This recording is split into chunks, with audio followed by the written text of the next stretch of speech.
ரொம்ப வேண்டியவங்களே அப்படி ஏமாத்திடுறாங்கம்மா. இன்னொன்னு தெரியாத ஒரு பையன் திடீர்னு இந்த அம்மா சென்டிமெண்ட் வச்சு நிறைய எனக்கு இப்போ ஃபோன் வரும். ஏன்னா எங்க அம்மா அம்மான்னு நான் சொல்றேன்ல ஒண்ணு.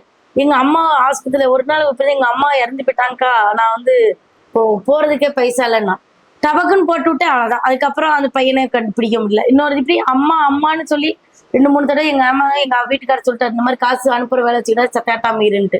இப்போ ஆனா அந்த டைம்ல அது உண்மையா பொய்யா சிலரும் நினைப்பாங்க. உண்மையா இருந்தா சரி இந்த தீபா கிட்ட உதவி கிட்ட அது செய்யலையே அப்படின்னு அவங்க வருத்தப்படுவான்.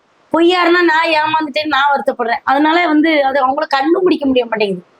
சோ அதனால இப்போ கொஞ்சம் நம்ம அது வந்து எப்படின்னா அதுக்கு புகழ் ஒரு ஐடியா சொன்னாப்ல. புகழ் தம்பியோட ஒரு படம் நினைச்சேக்கா அப்படி போட்டு விட்டுறாத உடனே.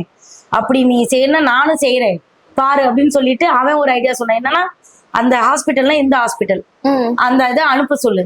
அதுலயே டீட்டெயிலா எல்லாம் வந்துடும். அப்ப நம்ம வந்து அதை பார்த்துட்டு உண்மையான அந்த ஹாஸ்பிட்டல்லே கட்டிடலாம். ஆம்புலன்ஸுக்குன்னு கேக்குறாங்க, ஆம்புலன்ஸ்ல தூக்கிட்டு வரக்குன்னா நீ ஏன் அந்த பையன் காசுக்கு அவன் குடிச்சிட்டு அடிச்சானா அந்த காசு நீ 3000 ரூபாய் சம்பாதிச்சு வேஸ்ட் தானே அது அன்னைக்கு அப்படின்னு அவன் ஒரு ஐடியா இப்ப சொல்லி கொடுத்த. இப்ப சொன்னேன் அவன் சொல்லியிருக்கான். அதனால இனிமேல் யாராவது நமக்கு போன் பண்ணா இந்த மாதிரி ஒரு கடை பிடிக்கணும் அப்படின்னு நினைச்சிருக்கேன். ஆனா என்னால என்ன முடியுமோ அதை வந்து நம்ம செய்யணும்.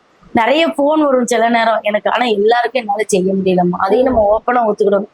என்னால முடிஞ்சதை நம்ம பண்ணுவோம். முடியலைன்னா என்னால முடியாது அப்படின்னு நானே சொல்லிடுவேன்.